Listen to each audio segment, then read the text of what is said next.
Ni gute nakiyangira YouTube channel yanjye? Guhanga YouTube channel nshya biroroshye kandi wabikora nta kiguzi namba kuko ari ubuntu. Kandi bisaba ikintu kimwe gusa cy'ingenzi. Kuba ufite email ya Google cyangwa Gmail account gusa. Ubundi ugasabwa gukanda mu ntambwe nke cyane. Nawe ukagira YouTube channel yawe wigenzurira utarinze kujya gutanga amafaranga y'ubusa ngo bayigukorere. Kandi nayo wabyikorera mu buryo bworoshye. Reka turebe uko bikorwa nuko wayibyaza umusaruro mu buryo bw'amafaranga.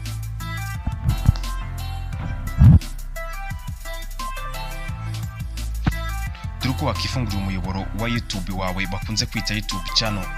Uburyo bwa mbere bwo gukoresha gahunda cyangwa programu ya YouTube isanzwe. Reba uko bikorwa. Fungura YouTube yawe ukoresheje telefone ngendanwa cyangwa mudasobwa. Iyo winjire kuri email yawe uhita ubona ifoto ikuranga kuri konti yawe ya Gmail isanzwe. Iyo udafite Gmail ugomba kubanza guhanga indi nshya. Kwihangira Gmail nshya twabirebye mu biganiro byacu bishize. Nyuma yo kugera kuri YouTube, kanda kuri ya foto ikuranga uhita ubona ukigera kuri YouTube. Irahagana hejuru mu ruhande rw'iburyo. Nurangiza uyikandeho, uhitemo Create Channel mu gihe ukoresha Icyongereza. Hanyuma ugahitamo niba ari channel ku giti cyawe cyangwa niba ari ya business ushaka gufungura. Niba ari yawe personal channel urahita ubona aho kuzuza izina. Iryo ari risanzwe kuri konti yawe ya Google. Iyo ushaka kurarisiba ugakoresha izina ryiza wahisemo rigufi kandi abantu bashobora kwibuka.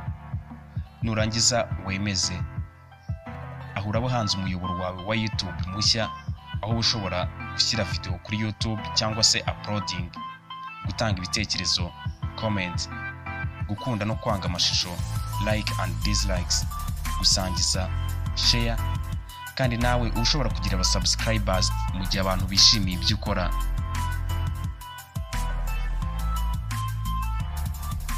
Bumwe mu bwoko bw'ama YouTube channels bwinjiza kandi bukunzwe cyane harimo izikora ibijyanye na comedy cyangwa se inzenya, gaming, finance, izigisha abantu gukora ibintu bitandukanye, how to and do it yourself, imikino, imyidagaduro, celebrity shows n'izindi nyinshi zitandukanye. Niba nawe ubona hari icyo wakunguriye umuryango mugari wa YouTube ubarizwamo abarenga biliyoni 2, umwanya ni ngo wigaragaze cyane ko ntari rarenga. Akazi kose waba ukora, waba uri umunyeshuri cyangwa wararangije, uri muto cyangwa uri mukuru, ufite akazi cyangwa utagafite, wakenera amafaranga yinjira yewe no mu gihe utakoze, passive income.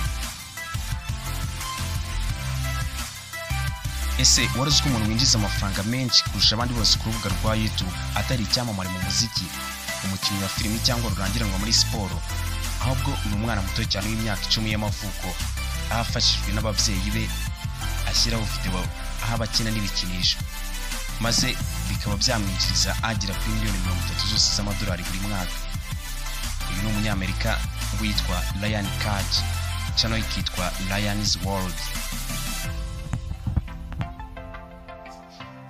Ikindi ugomba kumenya nuko buri YouTube channel yose iba yaratangiriye kuba subscribers 0. Yewe n'izifite amamiliyoni y'aba subscribers utabara zatangiriye ku busa.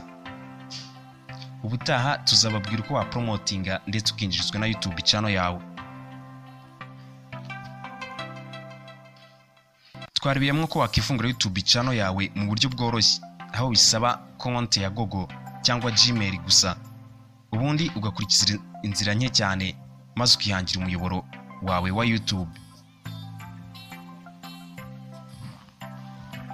Mu biganiro byacu bitaha tuzabagezaho uko wateza imbere YouTube channel yawe ukabona subscribers benshi, uko wayibyaza umusaruro mu buryo bw'amafaranga, channel monetization, kubyaza umusaruro izindi mbuga nkoranyambaga nka Facebook, Instagram, TikTok, Twitter n'izindi nyinshi zitandukanye.